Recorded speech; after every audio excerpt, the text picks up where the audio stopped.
Hey everybody, we're going to be talking about sample alchemy today. This is one of those amazing instruments. It's one of the newest instruments we've gotten in Logic. And I think a lot of people are drawn to this because of the touch interface that we saw on the iPad version.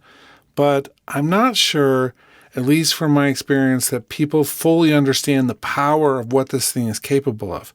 And so I thought I would dive into the interface a little bit tonight, talk about some tips, and do a little bit of examples of how you might use this.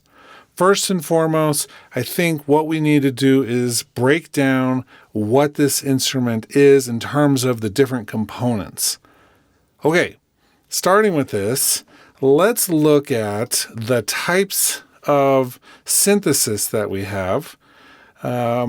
We have granular, additive, and spectral. And we're going to look at each of these three before moving on to the other components of this, because I feel like these three things are some of the more complex parts of this instrument. If you think, wow, that sounds really familiar, the name sample alchemy ties into the full instrument alchemy. And those are the three of the types of synthesis that we have inside that instrument. So let's dive into granular a little bit. Granular is a type of synthesis that breaks up the sound into little grains.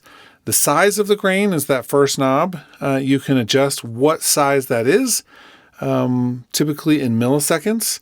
But once you set a time, it's going to go from that grain to the next grain to the next grain, unless you turn up the density. And the more you turn up the density, the more they overlap and create almost like a shimmer effect in some ways. And so between the size and the density, those are really setting up what type of granular approach is being taken. Then we can randomize the time. That means things will move around a little bit when they start based on randomization. And we can also randomize the pan. This is one of my favorites because you can take a sound like maybe a guitar strum and use the granular approach, break it into all these little grains, overlay them so they overlap, randomize them a little bit with the time and the panning, and you come up with a completely different sound. We'll hear something similar later on. The next thing we have is additive. And additive is more complex in many ways. We have symmetry, but actually before we dive into the actual knobs for this, let's talk about what additive is. So any sound you could recreate using sine waves, a bunch of them, and then you would just adjust the pitch, you would adjust how many there are, what frequencies they are, what overtones they are, when they start and stop, and then maybe some phase relationships. So this uses that technique of building a sound. They analyze the sound, rebuild it using pure tones, and then we have controls over all of those tones. So if you have a sine wave and it's a nice curve, and you want to change the symmetry, that means maybe making the first part of it longer and the second part shorter, or shorter and then longer. That's what that symmetry does. And so it's like warping the pure tones of the sound. Odd and even, that talks about the overtones, the harmonics. And so if we want to focus on more of the odd harmonics, then we turn this left. If we want more of the even harmonics, we turn it right. Pitch variation allows us to retune those. So when you do the analysis of the original sound, it's going to look at all of the harmonics that are there, and then we can actually tune them into the harmonic structure.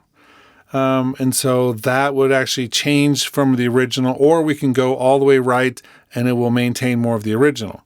And then the last knob here would be how many of these partials, these tones, are we using to recreate it. Some instruments are more simple, like a flute. Some things are more complex, and so you need more. They say to use just the amount you need, but I don't know how you figure that out exactly except by just adjusting it, and if it sounds right, then you're right. Now, here's the thing. All of that which I just described to you is for partials lock.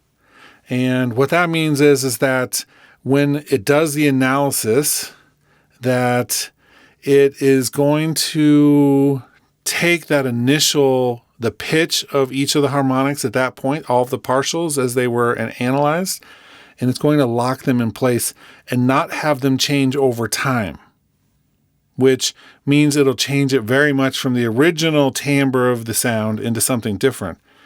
We have, with this, a number of different options. Harmonic is going to give us a little bit different set of tools. The partials one is going to give us a little different set. The formant and the formant synth, we'll talk about in just a second, but each of the harmonic, partials lock, and partials will have similar settings. Symmetry, odd and even, pitch variation, number of partials, they'll all be slightly different, but we're just controlling those partials as was analyzed and then implemented in the recreation. The formant takes more of like vowel sounds, and these are formants. The way that I typically talk about this with students, if you're talking about a person and the way that their voice sounds, we have the vocal cord, which sets the initial fundamental frequency, right? And so it's flapping down there, and then that sound goes up through the face. It goes up through the throat, goes up, and then the sound resonates in the different cavities that are part of your face, the nasal cavity, and all of those things resonate at certain frequencies. And so even though you might change your fundamental frequency with your vocal cords, it's still going to have that imprint as it goes through the rest of the physical part of your body. So we refer to a lot of those as formants. When you're doing speech identification, the way that you can tell somebody's voice as recorded is the same as the one that they actually have, is by comparing those resonant frequencies. Or those formants. And so when we look at this, it's mimicking that. It's not changing the fundamental frequency, but it's changing certain bands of frequencies. With the formant option itself, it's going to do a little bit in bands that like mimic the vowel sounds. And then with the formant synth, it actually overlays a heavier formant option on top of that. So those are great with the additive. All of these create really interesting sounds, but I think most of the time I'm finding that these sound more similar to the original in a lot of ways than with maybe Granular. Okay, let's look at the last one of these three, which is the Spectral. And Spectral is really interesting as well. We will have some of these keys here, the knobs, but again, we have some additional options as well. Format being one of them again, but then this low, high cut, blur, cloud, metalize, and noise. So as the sound is analyzed and then put back together using spectral binning, so it breaks the sound up into these little bin sections and then is applying these different effects to them. I found the manual a little less helpful in some ways in terms of understanding this, but I think with each of these, certainly there's an explanation on how they work. I do think the format, which we already just talked about, may be one of the more obvious in terms of using some of those format principles. The low, high cut, EQ type filter implementation. The blur, the cloud, the metalize, and the noise are all using different techniques to mimic what those words sound like. So you're going to do a pitch blur. You're going to have a cloud that's very granular, almost like the granular synthesis. We're going to, with metalize, it's going to emphasize certain partials and overtones. I think that there's just a lot of stuff in this that that is interesting, but it's a little bit more abstract. And I'm not sure that it's capable in this video of explaining down to the finer details of that. So for instance, in the manual, cloud says cloud produces what might be best described as a cloud of frequency grains, resulting in a textured chorus effect. That's like as deep as we're getting with the actual explanation of what's happening with that. And that's fine, but they're all worth trying. So those are the three types. Now, with Alchemy, we have a few other effects. We'll just cover this briefly because this is a typical effect section. I do think it's interesting because we have, the low pass filters, the band pass, the high pass filter, a comb filter, a down sampling thing, which is kind of a nice lo-fi thing, and then some frequency modulation. And these can all be global, or they can be applied to the 4 main controls. And that's what we're going to look at in a second. Here are the 4. And in fact, we're in a different mode, but we have A, B, C, and D. And these are capable of each being their own type of synthesis. So A could be granular, B could be additive, C could be spectral.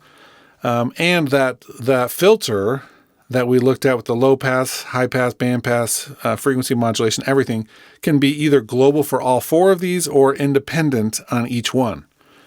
That's a lot of things to keep track of. On the left, we have a mixer, which allows us to set the level of each of these. And we're actually in the motion window. We have a 3 window scheme here. The play is where we normally run this. Motion, we can control motion and actually write automation for this. I recommend using automation just on your track rather than here, or using a MIDI effect. And then we also have the trim, which we can trim down the file if you want to. But most of the time we can control where all these things are without having to trim it. Okay, that's a lot. Because we have those 4 things, the A, B, C, and D, those you can actually control and demo on the iPad version with your fingers in a multi-touch environment. We have a little harder time doing that on the Mac version. And so I think this instrument is more designed for the iPad version and then port it over, but I think it's just as powerful. We've zoomed in a little bit just to show you the envelope. This is the attack, decay, sustain, and release of the sound. Which means that we can either have it build in slowly or start abruptly or then tail out over time. Normal stuff that you're going to see in a lot of different instruments. The modulation section, a little bit more complex. Once you engage this by pushing the mod matrix button, we can control many of the parameters.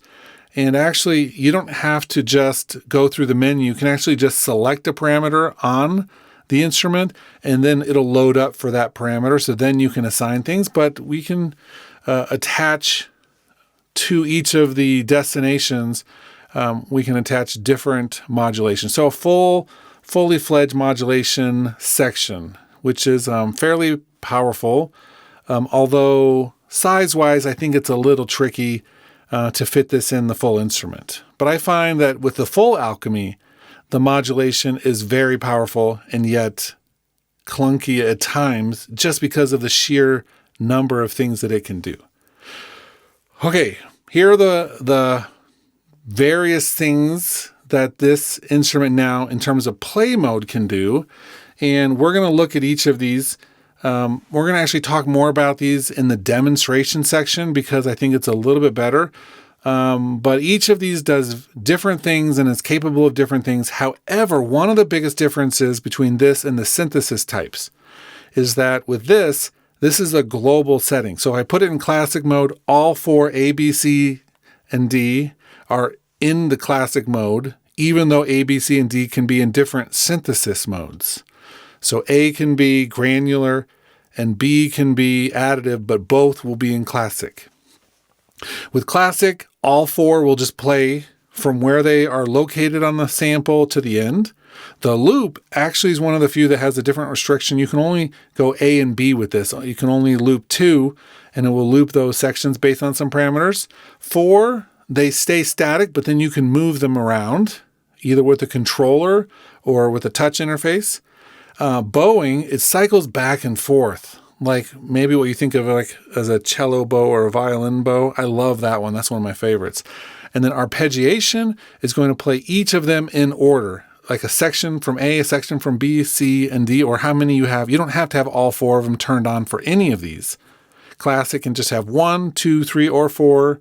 Loop can have 1 or 2, and then the rest 1, 2, 3, or 4, but doesn't have to be 4. It doesn't have to be 1. It can be any number of those. And so ARP will go, how many of them are turned on? 1, 2, 3, 4, etc. Okay. Some tips before we go into the demo. 1, think of this as a transformer of sounds. So you can actually come through and take one sound and make it sound completely different. You don't have to just keep the character of it. And so if you're finding a sound sample, a source file, and you're like, well, I don't know if that's going to work, this thing can do anything with it. It's like turning lead into gold. Alchemy, right? Automate. Don't forget some of the power of these tools are the automation capabilities inside Logic. Not just with this instrument itself, but within all of the tracks. MIDI effects. Because this is an instrument, you can use MIDI effects and then use like the modulator to control parameters on this. So powerful. 4, grab any sound. You can grab it off a track. You can grab it off of, your the file section. You can grab it from the Finder. You can record with your phone and just, airdrop it over, whatever. And then the last thing, and this is one of the things we're going to look at, you can move whatever you get in here into the full Alchemy. Because this is like a subset of Alchemy, you can say, open this in Alchemy and it will sound exactly the same and you'll have 60,000 times more control. Okay, let's move over into Logic now. And I have just like a default thing loaded here, but we're going to just bring up an empty one. And one of the things I want to do just to give you a sense for this, let's do a new audio track. And we're going to set mono, input 3. And I'm going to mute it, but record myself. And let's do that. Hello, my name is Sam. Okay. And let's come back to the instrument now. And let's pull this into the instrument. So now it's in here. Cool. Hello, my name is Sam. Hello. Hello, my name is Sam. Okay, so now any file can be pulled in here. Let's trim this just so that we get this right up next to the edge. Let's see. There we go. Shift click to get that more precise. Go back into play for a second. Hello, hello, hello, hello. So, looping. Well, first of all, classic. You heard that. Hello, my name is Sam. As long as I hold that down, it plays. Let's turn on B. Hello. And My name is Sam. Hello. Sam. My name is Sam. Hello. Sam. So wherever B is where that's going to start playing. So this could get really chaotic. Hello. Sam. But this is a great way to hear how this starts, because if you pull out a musical sound, they're going to do the same thing. They're going to start playing from wherever you have them. I'm going to push one note. Hello, Sam. My name is Sam. Right, so not great. Let's turn off those. And we're going to skip to bow for a minute. Hello. And now down here at the bottom, you're going to see bow rate.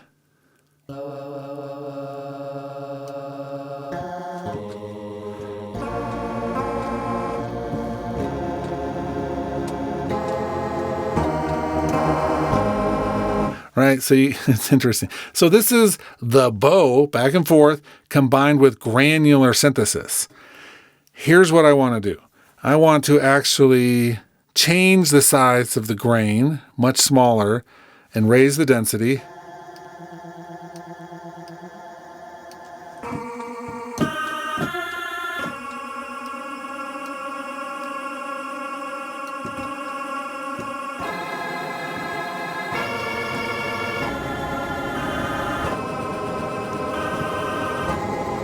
Right, so it still has that like voice kind of thing to it. We could maybe slow down the bow rate if we wanted to. But that's going to go longer, not just, it's like almost like a length thing rather than a quickness. But let's add a B on here. Sam. And let's do this with Spectral for a moment.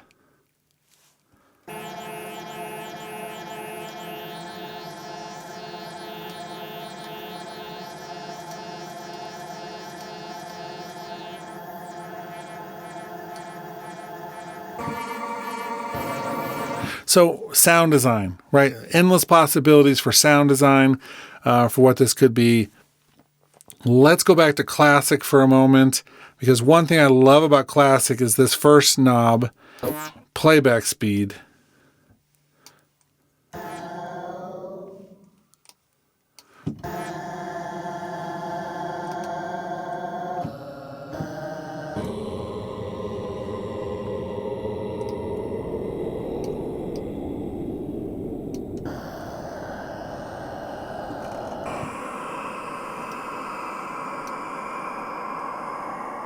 Let's put on a low pass.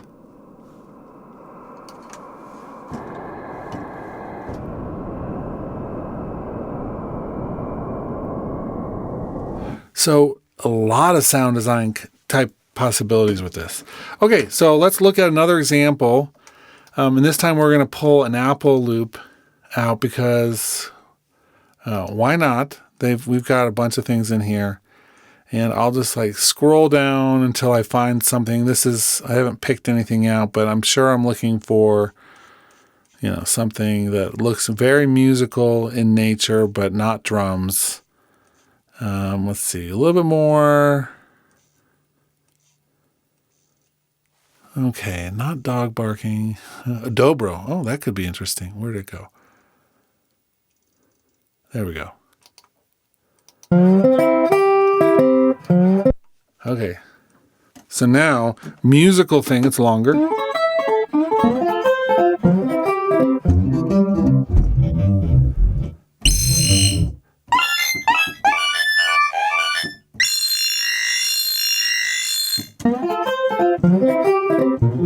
So it's keeping the timing for the most part together. This is the classic, but let's look at the loop for a second.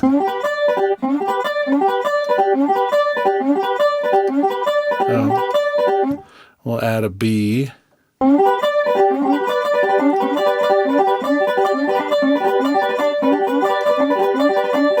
So looping is not going to be as good for this, but maybe with some drums, we can take drum pieces. We can look at that in a second. Scrubbing.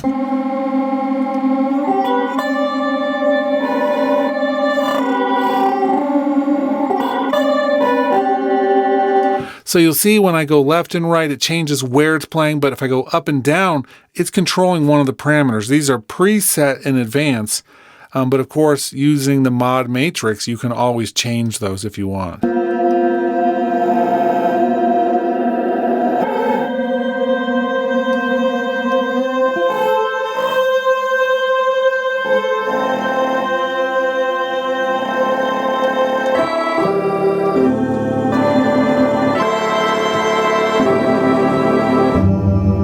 Right, kind of interesting. Bowing is interesting when it comes to musical things.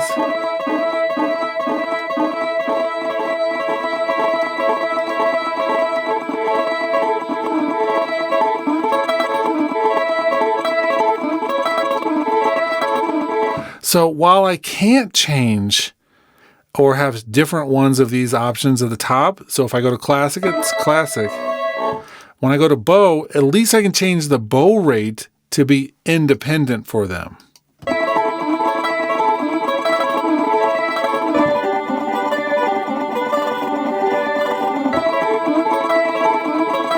And then arpeggiation we haven't actually heard yet.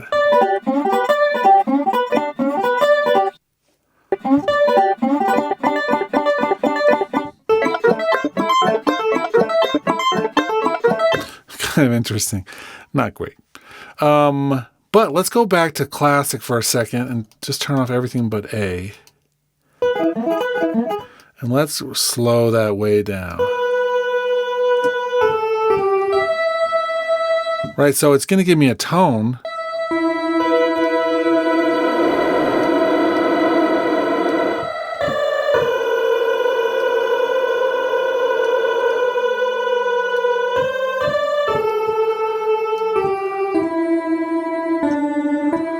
right? But that's just A. Let's add in B.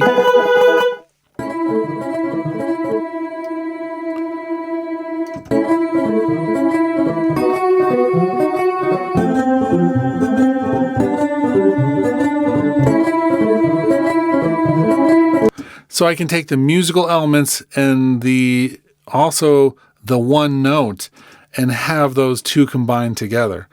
On top of that, because I can turn off global on a low pass filter, I can low pass just the B.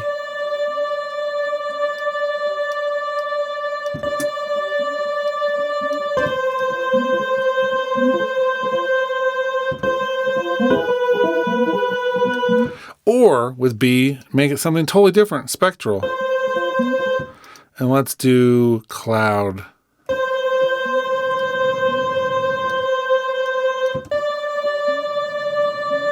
And let's go to the mixer for a second and turn down A.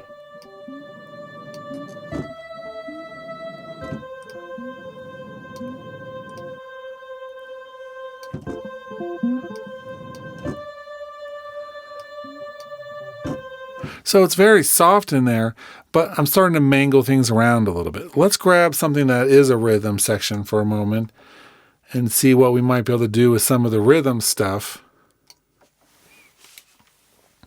Because I do feel like sometimes with the rhythm, there's some interesting sounds that'll come from it. Let's see, that's the... Okay, that sounds loud.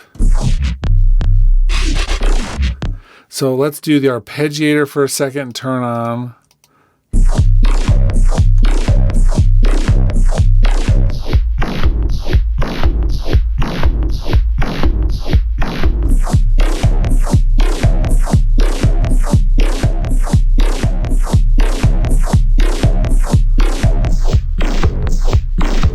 So not only do we have this new pattern we're doing, but each of these can be controlled by the type of synthesis we're doing. So say I want to do a spectral.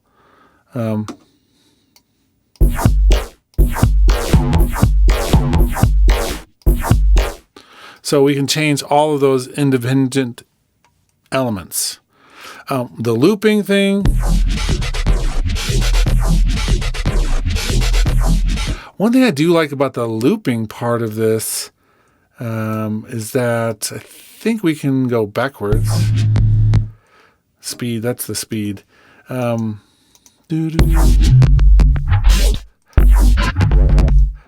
we have one going forwards and one going backwards.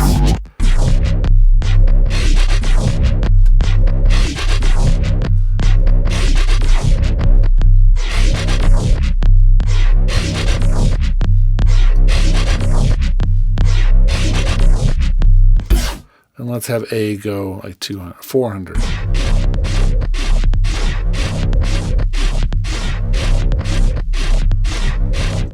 And maybe even do an additive.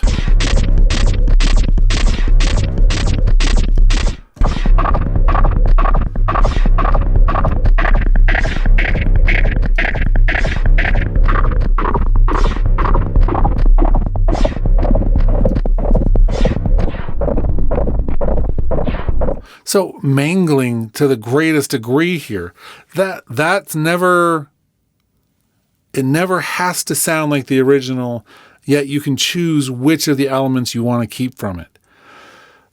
So a lot to this. The things we haven't covered yet would be the settings. We have some global settings here in terms of the volume, polyphony, glide, play mode. We have a sample set of things, preview mode. If I turn that off, I think it doesn't play anymore when I click on things. So it could be useful if you don't want to have that. Pitch lock, you can reverse things. That's like the overall sample. You can also derive the tempo from the loop length, which is nice to be able to maintain that. Some basic MIDI things. We have our MPE mode and some other assignments. And then we have the Create Alchemy track, which I'm going to do right now. And it leaves this open, but it creates this Alchemy instrument, which now has that file that I loaded. So here's the actual sample.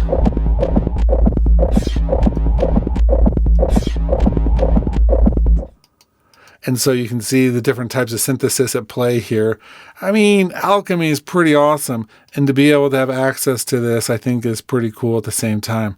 Here's the other, because it came from two different ones. One's the reverse and one's the forward.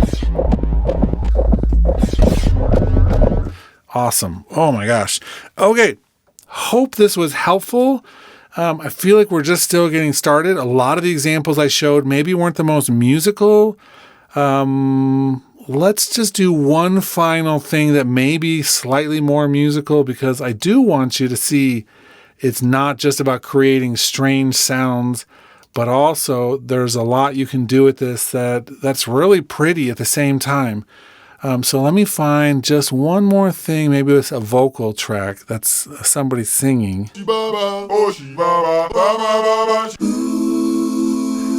That's good. Let's do that.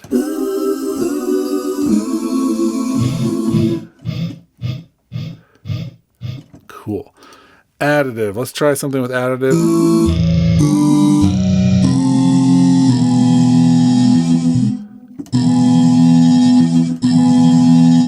Number of partials. Let's take it up to 600 total. Pitch variation. So that's restoring the pitch as an analyzed. Let's pull it down to 0 where it started, and that means that it's going to stay locked in. Let's add a little bit more of an attack. A little bit more of a release.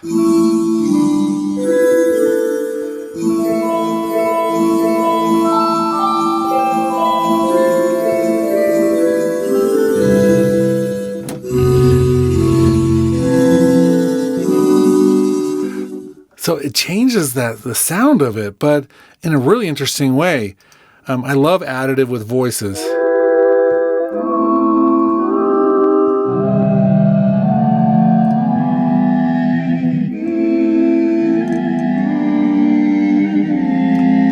And here, let me show one example of using the MIDI effects.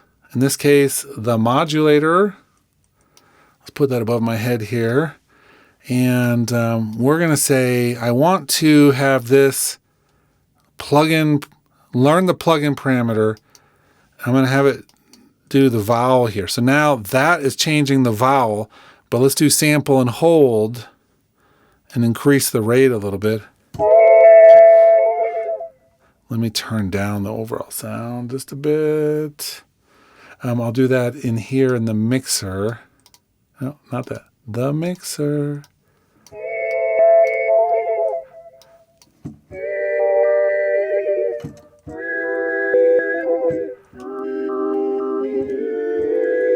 And because I want maybe to loop it, I'm going to switch this to loop mode over classical.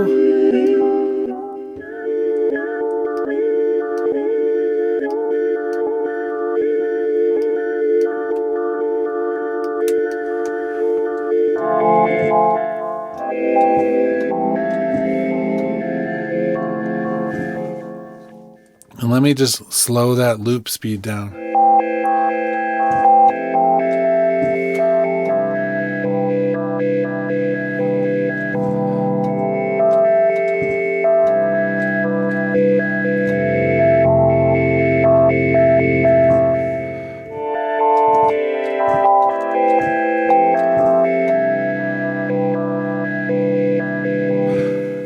That's cool. So all kinds of sounds, from pretty to ugly to rhythmic to sound design. This thing can do it all, and then push it right into the big Alchemy for continued mangling beyond what any of us are capable of. I feel like that thing is so powerful. I hope this was helpful looking at sample Alchemy. I hope it's interesting. And let me know in the comments if you like this video, if you want more like it. But I hope you're having a great week. Talk to you later.